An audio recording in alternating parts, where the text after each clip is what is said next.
Bonjour à tous, bonjour à tous.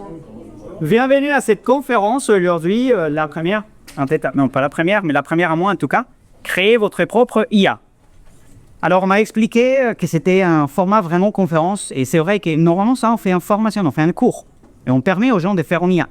Alors maintenant il faut que ce soit un groupe, une dizaine de personnes. Là vous êtes beaucoup plus nombreux, vous allez me voir comment est-ce qu'on a fait, vous allez quand même apprendre pas mal de choses. Je me présente, je m'appelle Camilo Rodriguez et je suis votre conférencier aujourd'hui. Je suis le fondateur d'un cabinet de conseil qui s'appelle MLab, Machine Learning Lab. Et mon credo, ma conviction, c'est que tout le monde doit et peut parler IA. Qu'est-ce que c'est que parler IA? Alors parler IA, c'est plus que savoir prompter. Aujourd'hui, les gens ils disent, moi je m'y connais en IA parce que je vais sur ChatGPT, je sais prompter ou j'ai pris un cours de... Alors parler IA, c'est plus que ça. Parler IA, c'est savoir qu'est-ce que c'est que l'IA. Comment ça marche? Quand faire confiance à un logiciel ou à un autre? Qu'est-ce que c'est que les machine learning? Quelles compétences pour travailler dans ces domaines? Comment ça fonctionne ces systèmes? Pour moi, parler IA, c'est surtout, on est dans des business, de donner aux gens les outils pour qu'ils aient confiance en eux-mêmes à cette heure où la technologie elle évolue tous les jours. Donc, c'est vraiment donner un point de vue de discernement et des outils pour que les gens ne se sentent pas perdus dans les mondes de l'IA qui bougent tous les jours. Et ça, on considère que c'est parler IA. Alors, vous avez pris la décision de participer à cette conférence, je vous remercie, parce que vous allez sortir en parlant IA, plus que vous ne parliez avant. Vous allez parler IA, j'espère en tout cas. Alors, le thème de la conférence aujourd'hui, c'est créer votre propre IA.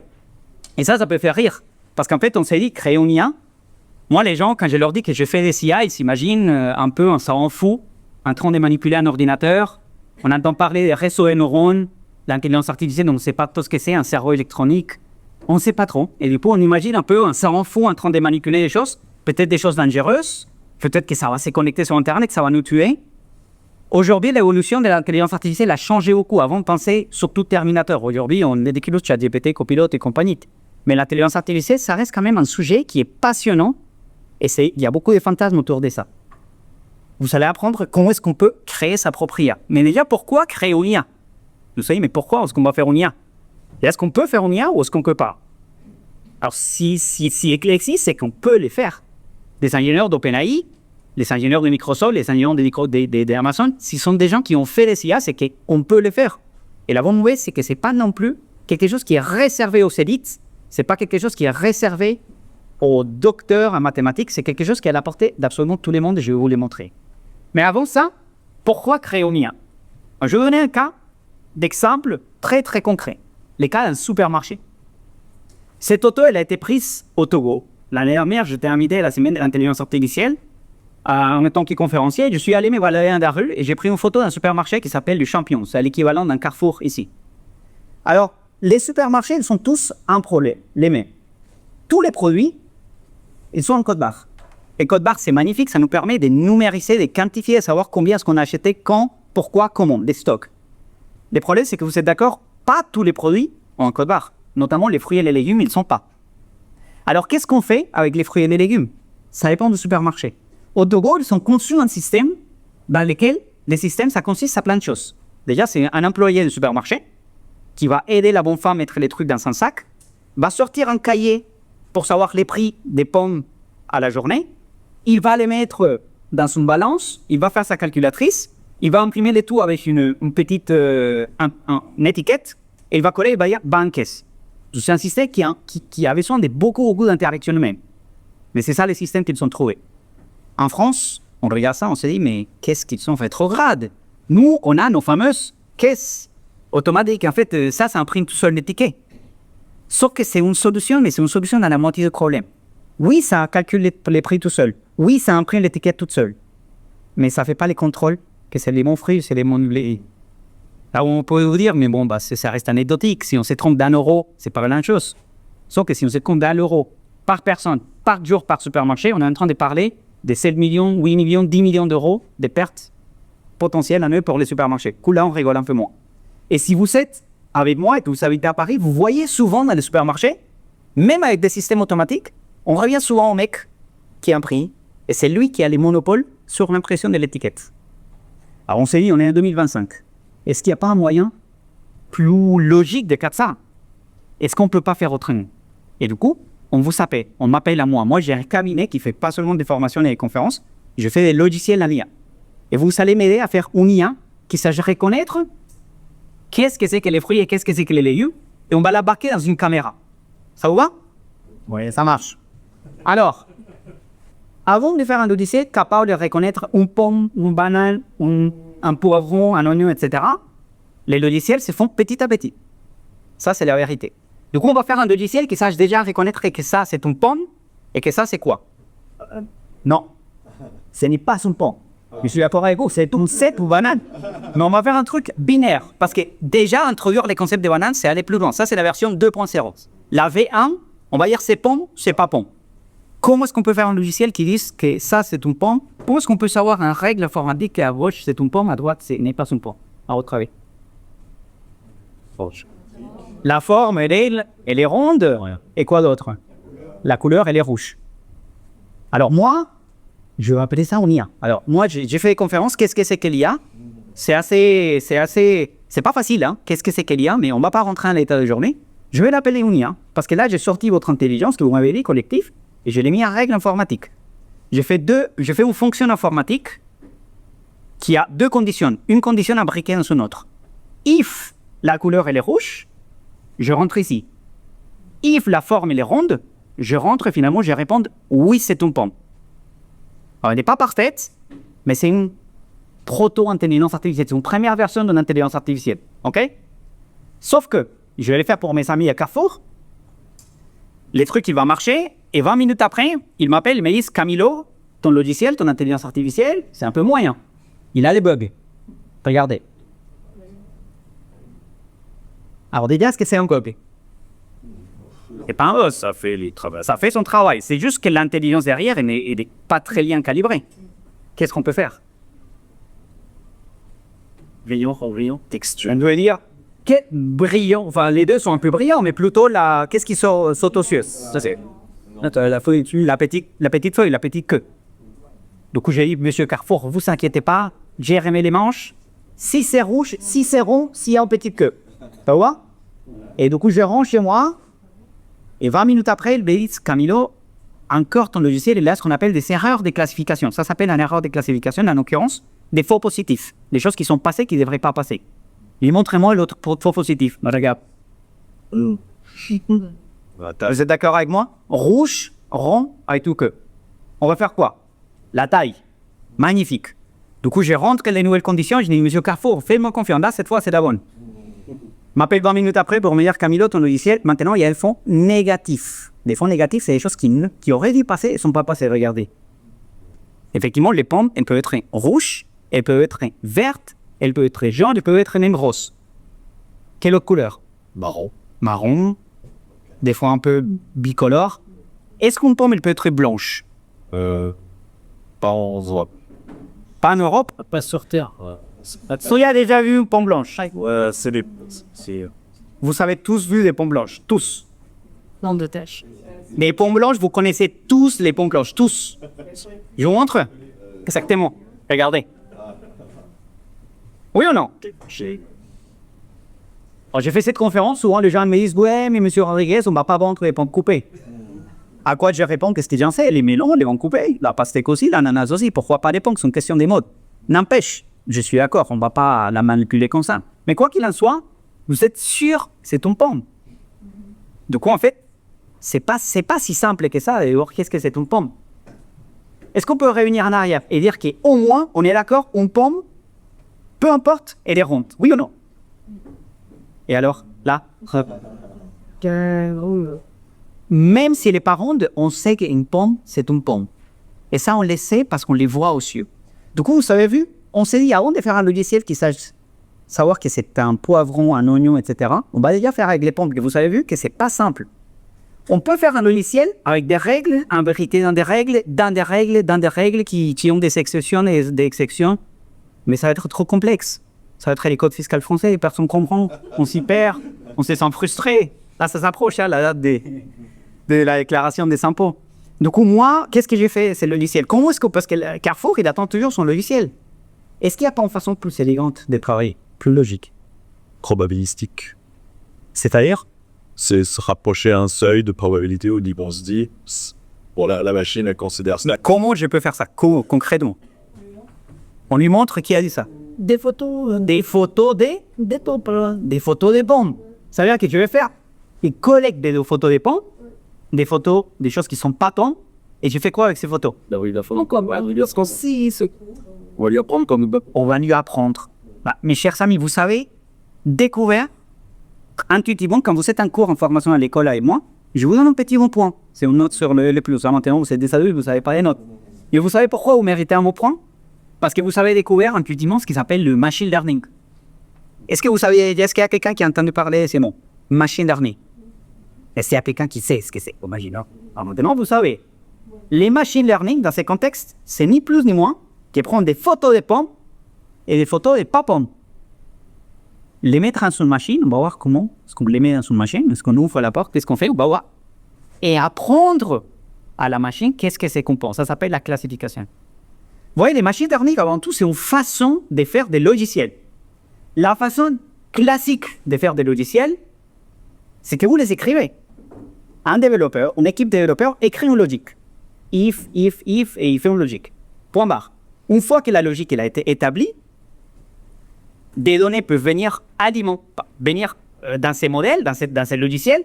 Les logiciels, les mouliner, ça va produire des résultats. Les machine learning, c'est une autre façon de concevoir des logiciels. Vous n'allez pas partir de votre tête. Vous allez partir des données. Et les données vont vous permettre de trouver la logique. Cette partie-là, ça s'appelle entraîner un modèle de machine learning. On entraîne un modèle de machine learning. Pour quoi faire? Pour l'utiliser après, avec des nouvelles données que je ne connais pas. Ça va les mouliner et ça va cracher des résultats. OK? Finalement, qu'est-ce que c'est qu'une image? Une image n'est ni plus ni moins qu'une collection de pixels. C'est-à-dire qu'un ordinateur, il ne sait pas que une pomme, ce n'était pas une pomme, c'est un chat, ce n'est pas un chat. Un logiciel, il sait que ça, c'est un pixel qu'il faut allumer, ça, c'est un pixel qu'il faut éteindre. Tout ce qu'il va faire, c'est allumer ou éteindre un pixel. Quand vous savez des images en couleur de gris, ce sont des intensités. On va jouer avec l'intensité de la lumière. Et quand ce sont des photos en couleur, on va jouer avec 3 canaux de lumière, la rouge, la verte, la bleue. Et du coup, en fait, vous savez 3 ce qu'on appelle des matrices des valeurs de pixels. OK?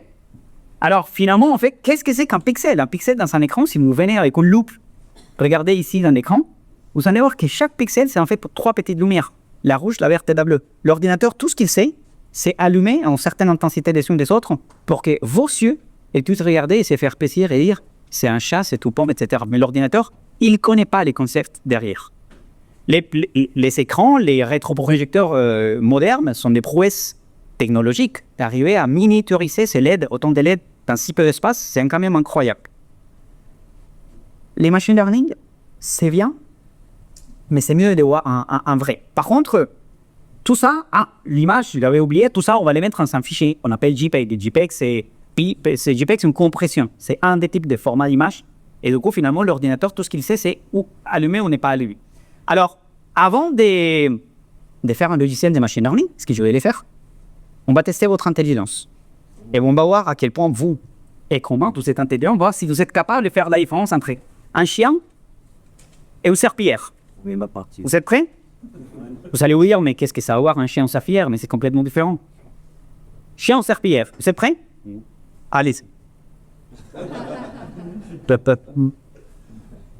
C'est peut-être pas si évident, hein? Vous voyez que ça peut se ressembler. Ouais. On fait un autre? Chien ou muffin? On va voir à quel point vous pouvez faire de la classification juste avec vos yeux. Allez-y.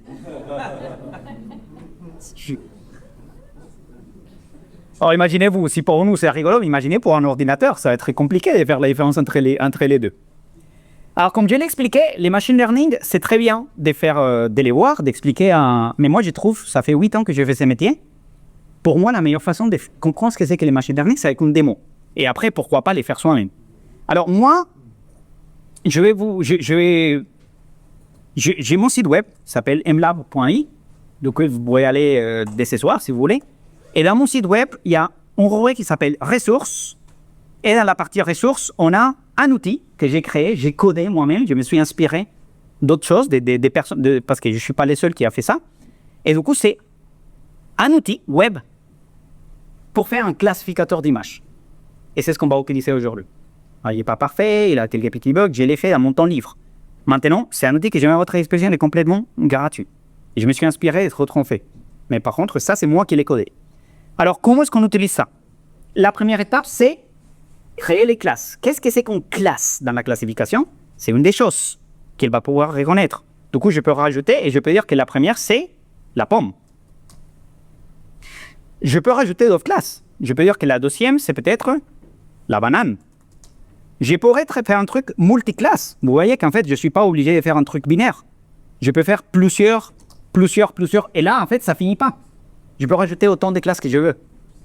Dans les cas de cet exercice, on n'a pas longtemps, on va faire juste 2 classes. On avait dit qu'on avait fait pomme et on allait faire pas pomme. Maintenant, il me faut des exemples.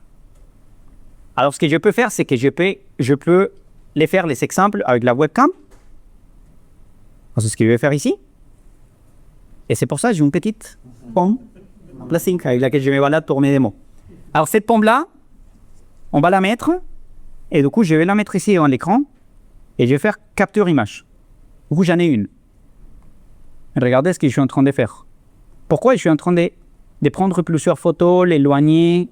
À votre avis, qui peut me dire pourquoi je suis en train de faire ça? Pourquoi?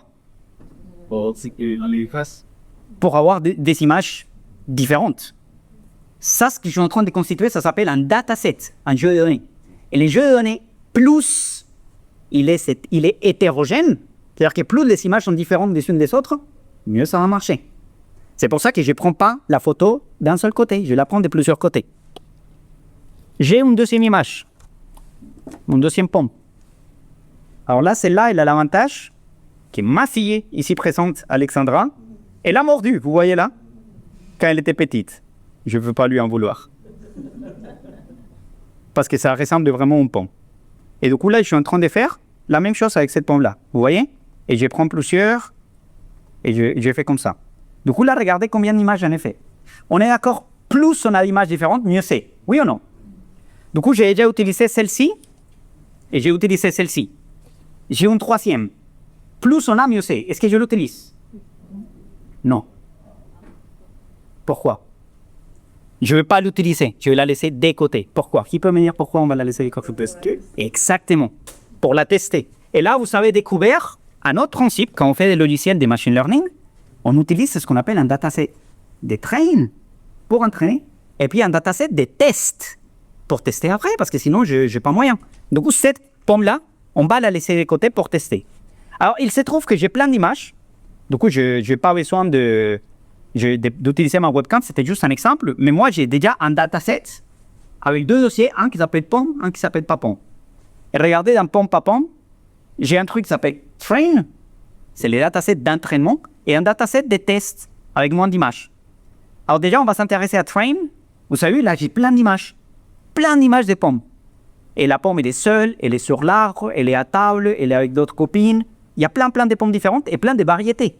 Il y a la Golden Delicious, il y a la Granny Smith, il y a la Pink Lady, et enfin, il y a la Red Delicious. Ce que je vais faire, c'est que je vais prendre toutes ces pommes et je vais les balancer ici. Du coup, là, je suis en train de rajouter toutes les images que j'avais déjà, plus les images de la webcam. Et j'ai un dataset avec un bon 500 images plus ou moins. Je vais faire la même chose avec les papommes. Et alors, les papommes, pareil, j'ai un dataset d'entraînement et j'ai un dataset de tests. On va prendre le dataset d'entraînement. Qu'est-ce que j'ai mis? Moi, en tant qu'ingénieur machine learning, ingénieur IA, j'ai choisi ces datasets. C'est moi qui l'ai conçu. Et j'ai mis, parce que j'ai voulu, j'aurais pu faire autre chose, j'ai mis des bananes, des cerises, des poires et enfin de l'ananas. Du coup, ce que je fais, c'est que je prends tout ça, je sélectionne et je renvoie. Et là, du coup, j'ai toutes les photos de toutes les pommes et toutes les photos des pas pommes. Maintenant, il y a la deuxième étape dans un projet de concevoir une IA. On a fait les datasets. On a mis les datasets dans la machine. Maintenant, il faut définir ce qu'on appelle une architecture. Quand on est ingénieur en machine learning, quand on fait des IA, il y a une étape qui s'appelle faire une architecture de mon modèle. Qu'est-ce que c'est que l'architecture du modèle? C'est tous les petits boutons c'est toutes des petites choses. Moi, j'ai fait les parallèles avec une recette de cuisine. Dans une recette de cuisine, vous savez des ingrédients, vous savez la recette, mais après, vous savez les sels, les poivres, les paprikas, l'orégano, et vous avez plein d'ingrédients, des épices. Du coup, on va bouger un tout petit peu ces épices. On ne va pas rentrer dans les détails de qu'est-ce qui fait chacune de ces épices, parce qu'il y en a beaucoup, et que c'est pas les buts de cette formation, mais j'aborde ces sujets dans un cours qui s'appelle Deep Learning, parce que là, il y a beaucoup de choses, c'est-à-dire que je peux utiliser un modèle déjà pré-entraîné. Alors, il y en a déjà beaucoup qui sont open source. Je vais utiliser un qui s'appelle MobileNet, mais il y en a un autre qui s'appelle ResNet, Inception, NasNet, et je ne peux même pas comprendre du tout. Si vous êtes perdu, vous dites, mais qu'est-ce que c'est que ce truc? Vous inquiétez pas. C'est juste des boutons que je peux toucher. Vous avez entendu parler des réseaux de neurones? Vous avez entendu parler des deep learning? C'est là que je vais faire les fameuses neurones. Qu'est-ce que c'est qu'un neurone? Un neurone, c'est un calcul mathématique qui a plusieurs entrées, il donne une sortie. C'est tout. Et du coup, là, j'ai 64 neurones et 64 neurones. Du coup, j'ai ce qu'on appelle 2 couches de neurones. Et du coup, si je veux rajouter des neurones, je peux rajouter. Je suis libre. Je peux rajouter autant de neurones que je veux. Les neurones, elles sont quelque chose qui s'appelle une fonction d'activation. La sigmoïde, la tangentielle, la linéaire. Je ne vais pas toucher à ça, mais je peux toucher. Et enfin, je peux rajouter plus des couches de neurones. C'est-à-dire que là, je peux faire ça. Et là, je suis en train de faire ce qu'on appelle du deep learning, d'apprentissage profond. Autrement dit, je vais faire une formule mathématique, parce que vraiment, les machine learning, c'est une formule mathématique qui a beaucoup de calculs pour arriver à la conclusion, est-ce que c'est un pont ou ce n'est pas un pont. C'est ça ce qu'on appelle les deep learning.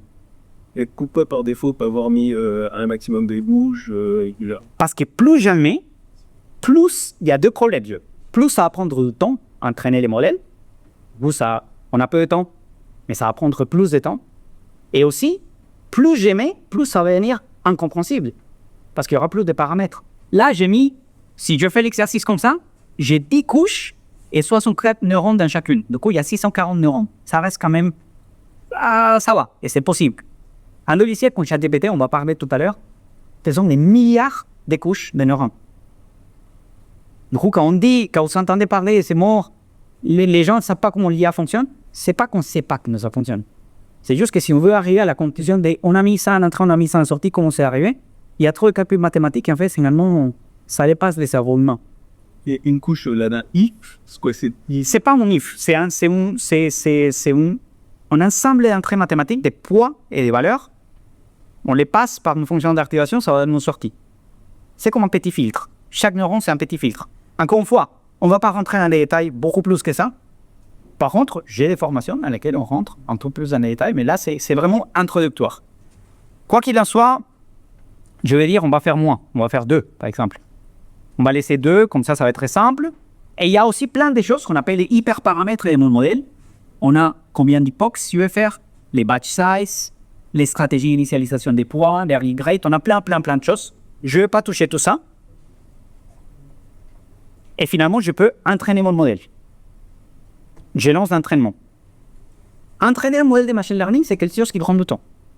C'est quelque chose qu'on ne me lance pas à la légère. Alors là, je l'ai fait parce que c'est un petit exercice pour vous et on peut le faire avec la mémoire de mon navigateur.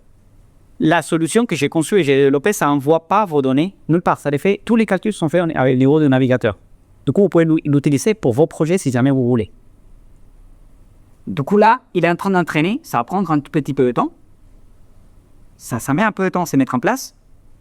Mais c'est quelque chose qu'on doit passer par ça. À entraîner un modèle de machine learning, ça prend du temps.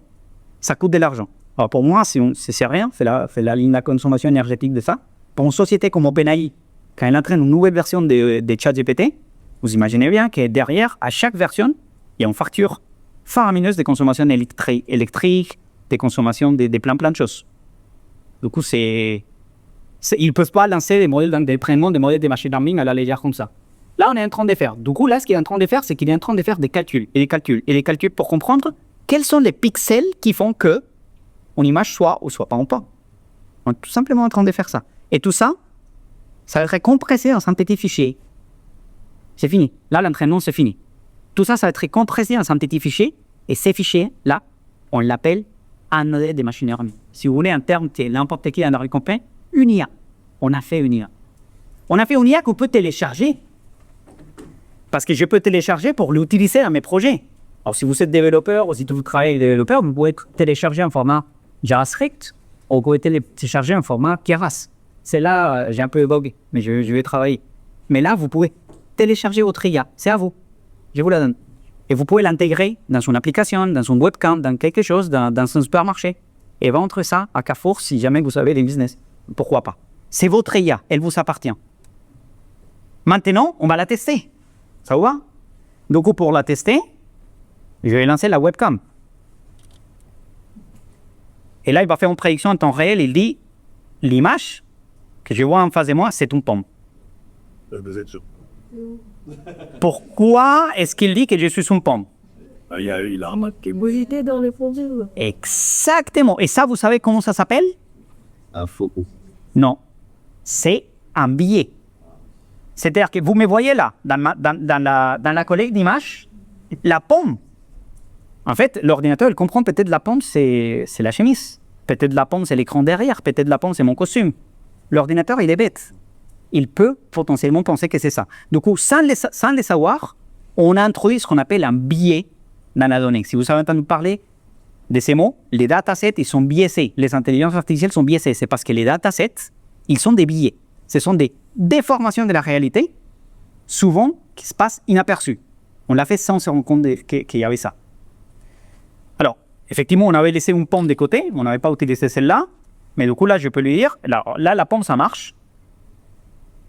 Mais est-ce que ça marche avec une banane? Là, elle me dit, c'est pas une pomme. Vous voyez, à 100%, ce n'est pas une pomme. Donne-moi un autre, on va voir qu'est-ce que ça donne par rapport à... Alors là, on a un mag. Alors, par contre, on n'a pas les mangues dans les datasets, mais on peut tester, on va voir qu'est-ce que ça donne. Alors, il pense que c'est plutôt pomme, parce que ça rapproche plus aux photos d'à côté. Vous voyez, on sait que c'est une mangue, mais en fait, il y a plus de l'image, il y a mon costume, il y a tous ces trucs-là qui peuvent l'induire en erreur. Du coup, par contre, ça, il sait que ce n'est pas une pomme. Alors, oui. Est-ce qu'on peut redresser les résultats? On peut quoi? Redresser les résultats pour lui dire la notion. Effectivement. Mais pour ça, déjà, on va se saisir les modèles de machine learning. La première chose à comprendre, ils sont tous une erreur. Il y a de l'erreur dans les modèles de machine learning. Alors maintenant, les tests, on ne les fait pas une fois, on les fait plusieurs fois.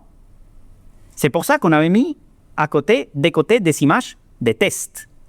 C'est-à-dire que moi, vous vous rappelez, moi j'avais mon dataset des pommes à pommes, et dans les pommes, j'avais un dossier qui s'appelle test.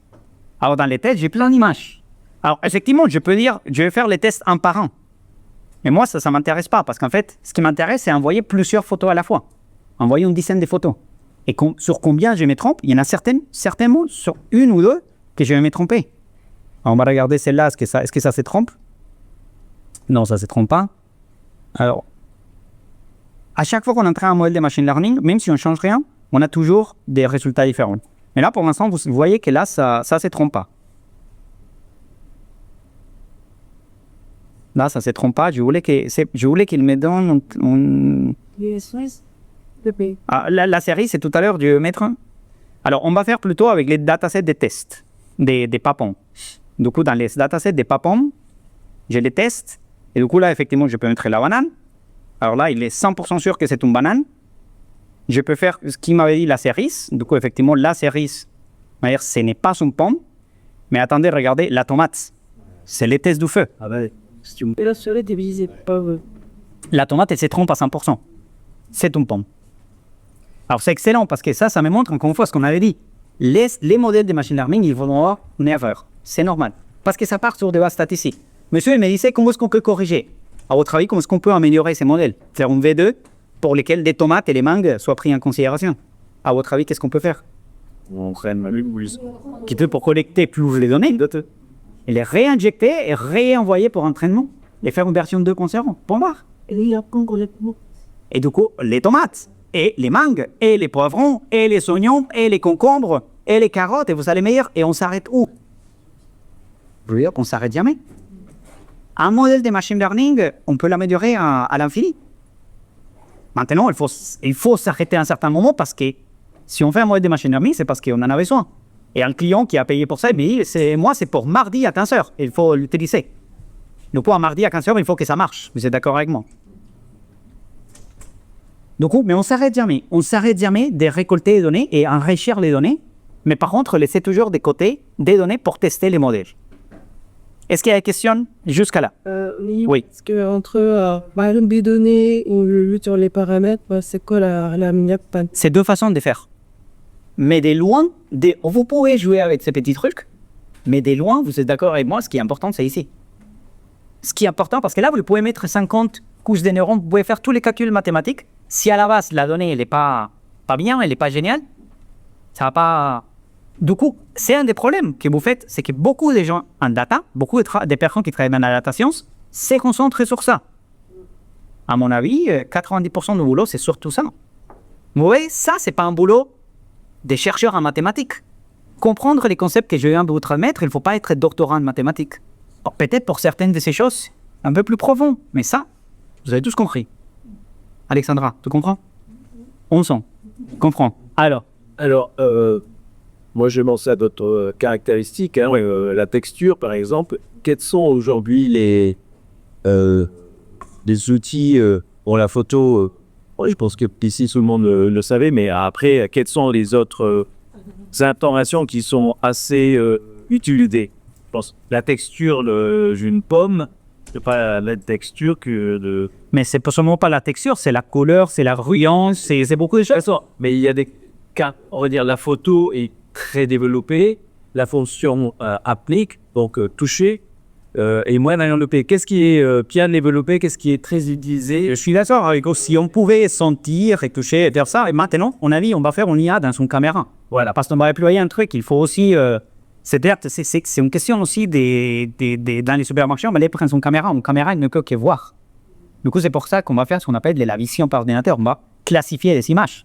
Effectivement, si on avait des informations sur l'odeur, sur les goûts, sur plein de choses, ça pourrait venir enrichir les modèles. Maintenant, on n'a pas des capteurs qui font ça, ou en tout cas, même s'il y en a, c'est pas facilement embarquable dans une petite machine qu'on envoie dans un supermarché. Donc aujourd'hui, globalement, le machine learning est autour de l'image essentiellement. C'est ça que vous avez... On va revenir sur quel type de données? Je reviens sur ça. Non, je reviens sur ça, j'ai prévu de parler de ça. Alors, mais avant de parler de ça, ce que j'aimerais bien, c'est qu'on fasse... Alors, on était en train de faire un autre exercice, chien ou baguette. Ça vous va? Vous êtes prêts? Allez, c'est parti, chien ou baguette. Vous faites-moi les malins, là. Alors, je reviens sur votre question, mais juste avant de ça, je vais vous expliquer un autre concept super intéressant qu'on utilise en machine learning. Là, qu'est-ce qu'on a fait? On avait des datasets d'images. On a utilisé ces datasets d'images pour faire un modèle de machine learning, et ces modèles de machine learning, on a mis dans une caméra. Et cette caméra, elle est capable de faire quoi? De la classification. Dire ça, c'est un pont, ça, ce n'est pas un pont. D'ailleurs, on a dit que plus on a d'images, mieux c'est. J'ai eu une idée maligne. Est-ce que ce serait pas bête de profiter d'utiliser la caméra, pas seulement pour faire de la classification, mais pour prendre des photos et répatrier ces photos dans mon serveur, une fois tous les vendredis soirs, et tous les vendredis soirs, relancer l'entraînement. Est-ce que c'est pas malin, ça? Il faut vérifier. Il faut vérifier. Parce que sinon, un petit malin, il va dire que ça, c'est une pomme. Et du coup, si cette photo-là est liée dans mon truc, il va me polluer mon dataset. Il faut vérifier, effectivement. Mais c'est pas malin, ça? Ça s'appelle l'apprentissage continu. C'est une technique en data science, en machine learning, en intelligence artificielle. C'est-à-dire, je balance mon modèle, et plus les gens l'utilisent en production, plus ça me donne de la donnée pour améliorer les modèles. C'est ce qui fait OpenAI, d'ailleurs. ChatGPT, plus vous l'utilisez, plus vous êtes en train de donner de vos data aux ingénieurs d'OpenAI. Alors, ça ne se fait pas au contraire, est-ce que beaucoup de gens pensent que ça s'est fait en temps réel, que ChatGPT a fait... Non. ChatGPT a fait une fois tous les 3 mois, une fois tous les 4 mois, une fois que les ingénieurs se mettent d'accord, c'est-à-dire on va réentraîner les modèles. Parce que rappelez-vous, entraîner un modèle de machine learning de la taille de ChatGPT, ça peut coûter 40 000 euros d'électricité ou peut-être plus. Il y a des équipes en place pour dire, bon voilà tout ce qu'on a pris, et alors maintenant on a une problématique de big data. Avec l'image, vous pouvez vérifier avec l'œil. Avec les images, avec les textes, il faut mettre en place des stratégies un peu malignes de comment est-ce qu'on peut vérifier. Comment est-ce qu'on peut vérifier qu'il n'y a pas, par exemple, une équipe de pirates informatiques qui a utilisé ChatGPT pour dire qui est le président de France, Emmanuel Macron, mais non, tout est trompe, c'est Gérard Depardieu. et qu'on a fait 1, 2, 3, 4, 50 fois, 400 fois, 4000 fois, du coup, cette donnée est bien statistiquement assez importante pour qu'elle puisse polluer des informations d'après. Et du coup, il faut mettre en place des filtres et des choses. Il faut être malin. Du coup, l'apprentissage continu, c'est une technique, mais il n'y a pas une seule façon de le faire. Oui. Alors, en compte, si je comprends bien, la qualité du produit de sortie dépend des données qui sont injectées dans le lot. Complètement. Pas. Ouais. Dans un mot, les données. Vous savez quoi, je coupe, on dit un dicton en machine à mots, garbage in, garbage out.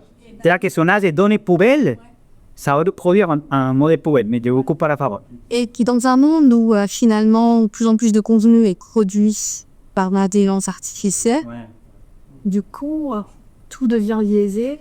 Alors, pas seulement ça, c'est la qualité des contenus, c'est errade. Il y a eu une étude qui a montré, j'ai pas des slides ici, il y a une étude qui est sortie il y a 2 mois, comme quoi les modèles, par exemple, les générations d'images, quand ils sont construits avec les images qu'eux-mêmes ils construisent, ça c'est dégrade la qualité petit à petit. C'est un peu comme si vous fassiez la copie d'une copie, d'une copie, d'une photocopie. Vous voyez, quand vous faites la copie d'une copie d'une copie, petit à petit, les petits détails, les petits défauts, ça devient de plus en plus visible. Et c'est tout, c'est passionnant. C'est la même chose. D'où l'importance de qu'est-ce qu'on met dedans. Et les personnes de OpenAI sont au courant de ça.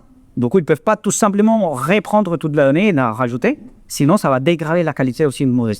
Mais d'où l'importance de garder de l'humain, Exactement. tout est Parce que derrière, en fait, quand on dit l'intelligence artificielle, elle apprend toute seule. C'est pas du tout ça.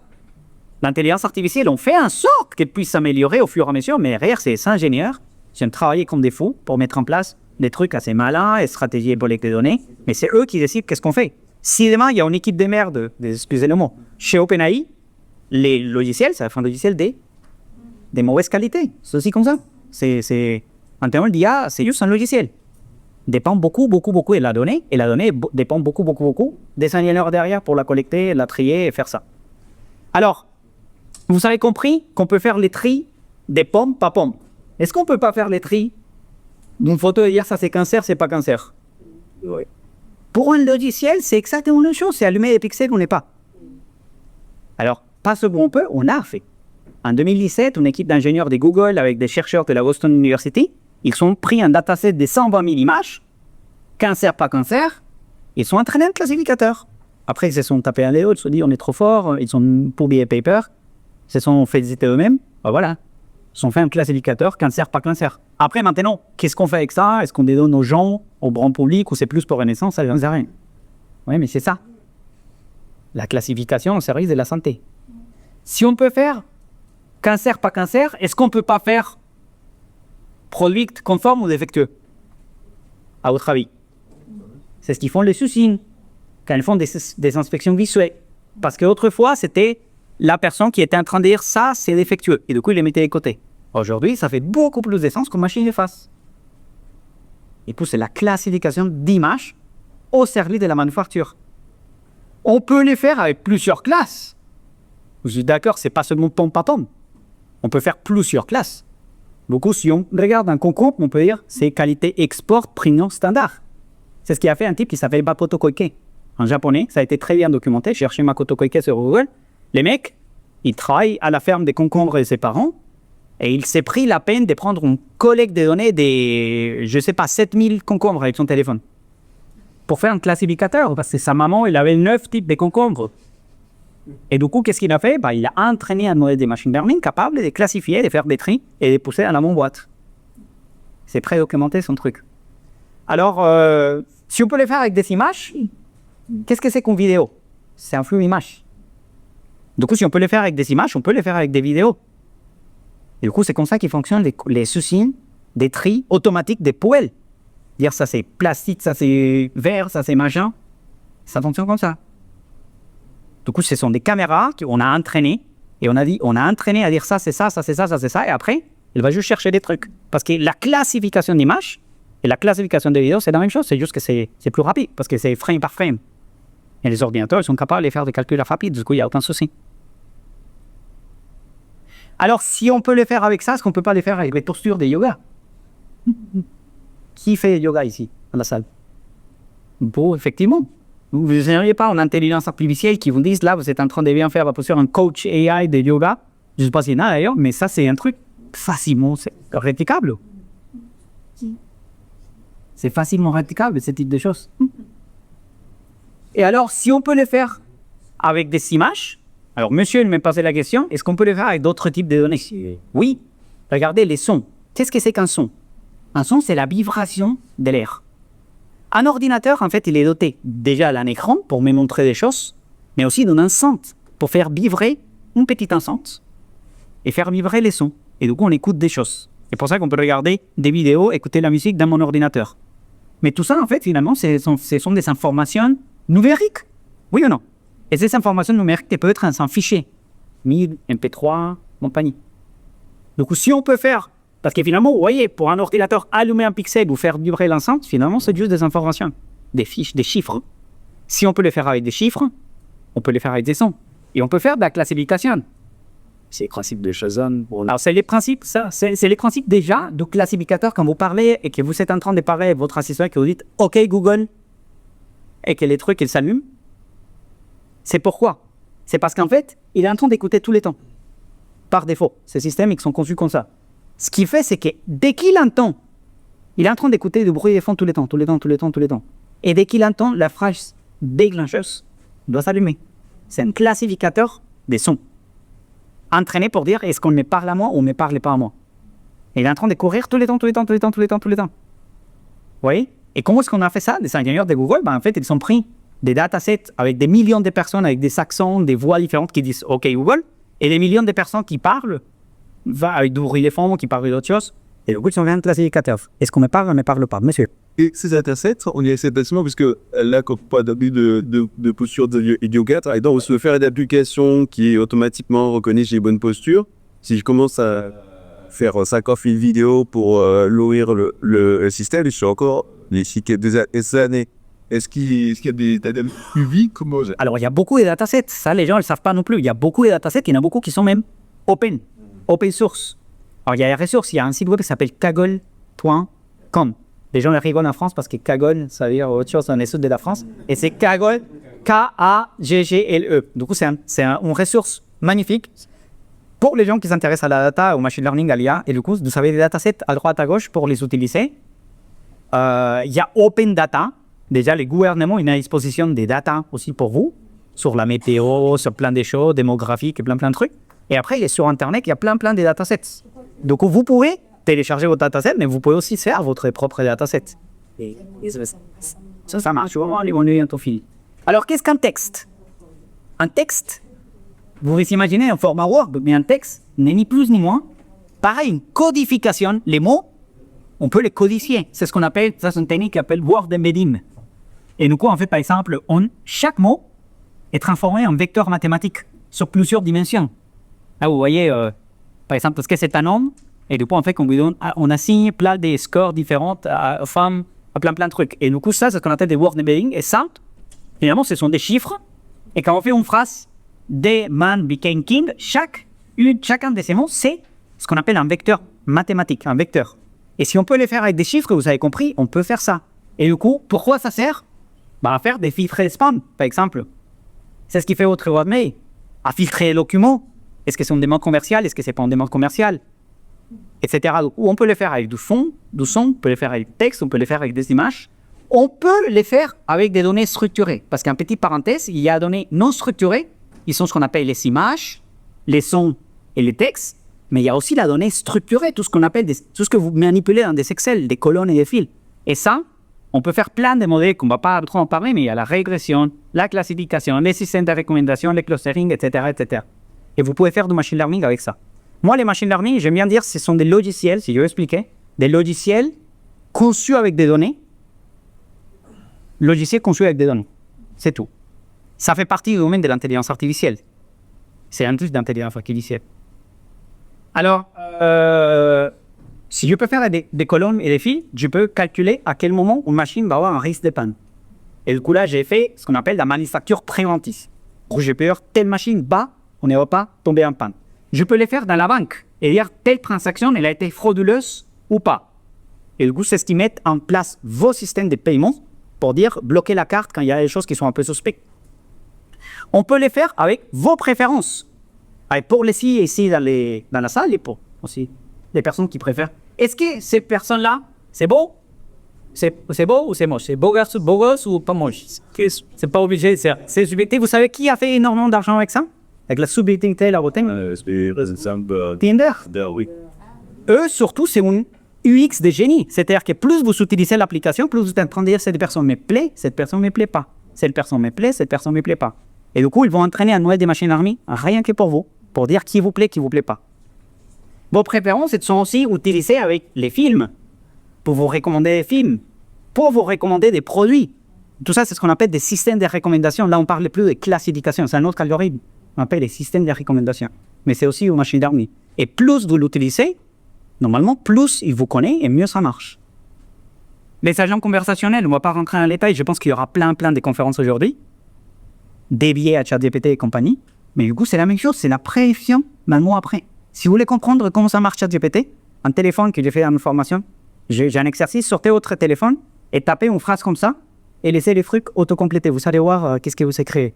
C'est un exercice fun, drôle, que n'importe qui peut faire. Sortez des téléphones, vous allez faire ça et vous allez voir comment les principes derrière ChatGPT. La génération d'images, pareil. Du coup, c'est un dataset énorme qui est capable de produire des images. Mais ça part d'un dataset.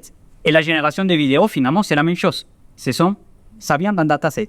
Alors, on va faire un dernier, et là, je vous promets, une minute, c'est fini. En fait, c'est assez pratique parce que le prochain, c'est pareil. Oui, je suis là. Ah, ça marche, juste que ça marche. Un dernier, chien au KFC. Chien au poulet frit. Toujours pour les... C'est parti. Ça veut dire c'est méchant. Ça a faim ou pas? Ça a faim? Alors, du coup, les idées clés à retenir de cet atelier, si vous voulez retenir quelque chose. Les machine learning, c'est une technique conçue par les ingénieurs en IA, par les développeurs, pour faire des logiciels à partir des données. Alors maintenant, pour entraîner un modèle de machine learning, on a besoin d'entraînement et datasets des tests. Mais un modèle de machine learning aura toujours une marge d'erreur. On entraîne des modèles de machine learning pour aller au-delà des solutions existantes. Parce que j'ai envie de lancer mon truc, parce que j'ai une startup, parce que je ne veux pas dépendre des autres. Du coup, on peut créer, on n'est pas limité par les catalogues, les trucs qu'il y a sur Internet, on peut aussi faire ses propres IA, vous avez vu. La qualité d'un modèle de machine learning dépend surtout de la qualité de la donnée d'entraînement. On utilise la donnée de test pour calculer l'erreur. Et la dernière, c'est que l'apprentissage continu, c'est une technique utilisée pour améliorer en continu les modèles de machine learning en réalimentant les données qu'on a utilisées, qu'on a captées. C'est un peu les points clés à retenir. Du coup, voilà. Alors, l'IA, je pense que vous allez le voir, mais moi, je suis du principe que l'IA ne va pas voler votre travail, il faut se calmer. Par contre, quelqu'un qui parle l'IA mieux que vous, cette personne-là va vous parler de votre travail. Pour moi, l'IA, encore une fois, c'est pas savoir utiliser ChatGPT. C'est pas se dire, j'ai fait des images, ça c'est bien. Pour moi, l'IA, c'est comprendre ça. C'est voir s'il y a derrière. C'est prendre du recul par rapport à toutes ces nouvelles technologies. Pour moi, c'est ça, parler IA. Et nous, on pense que l'intelligence artificielle, ça s'apprend par la pratique. On est un cabinet de formation. On fait des formations en intelligence artificielle sur une méthode qui est très pédagogique. Et c'est, vous faites. Là, vous m'avez vu faire. Si vous étiez 10, vous seriez ramené, j'aurais demandé à chacun d'apporter votre PC et on fait un exercice avec les mouvres, c'est super intéressant. Mais l'idée, c'est qu'en fait, vous apprenez beaucoup de choses en faisant vous-même. Tous nos cours sont pratiques. Là, c'est une conférence. Quand la conférence, on parle. Et notre méthode, c'est aussi un apprentissage avec des instructeurs, pas avec des vidéos. Vous vous entraînez pas face à une vidéo, c'est vous entraîner face à un instructeur. C'est pour ça qu'on fait des groupes de 10 personnes. On fait un présentiel, on fait un distanciel. Et on est passionné par ça. Et les formations comme les nôtres, il n'y en a pas à le marché. Il n'y en a pas une autre boîte dans la planète qui fait des formations comme les nôtres. Nous, on les fait depuis 8 ans. Et les formations qu'on fait, c'est des fruits et les faire toutes les semaines, de faire évoluer. Et toutes les semaines, c'est poser la question, comment est-ce qu'on peut faire mieux? Comment est-ce qu'on peut faire pour compenser, etc. Du coup, voilà, nous, on a fini. Si ça vous intéresse des formations, on a tout un catalogue avec plein de formations. Il y a des là, vous pouvez vous inscrire. Les concepts, il est innovateur. Depuis, ça fait 8 ans qu'on parle, et bien avant des personnes qui sont en train de parler aujourd'hui à Julia Génératif. Et du coup, pour commencer, alors, il y a deux choses qu'ils vous offrent. Il y a les catalogues des formations, si ça vous intéresse, c'est bon logiciel. On fait aussi du développement, si vous savez. Et aussi, je vous offre un truc, c'est, vous pouvez prendre rendez-vous avec nous, c'est gratuit, c'est confidentiel, et il n'y a pas d'obligation d'achat. C'est-à-dire que vous pouvez prendre rendez-vous pour me poser la question, mon fils travaille sur sa thèse sur les sujets de l'IA. Est-ce que vous pouvez prendre rendez-vous avec moi? Merci. Oui, vous pouvez prendre rendez-vous avec nous. Dès que vous en êtes disponible, ça nous fait plaisir. Nous, on a l'ambition de faire un peu, être la voix dans ce monde de l'IA où tout le monde est paniqué parce que ça avance trop vite et qu'on a des questions, on n'ose pas les poser. Nous, on est là pour vous écouter et pas pour vous juger, pas pour vous mettre les roues. Du coup, on vous offre ce diagnostic ou ce temps de parole si vous voulez faire. Du coup, pendant que mon confrère prépare et se connecte, je vais vous poser la question. Est-ce qu'il y a quelqu'un qui a des questions? Merci. Merci.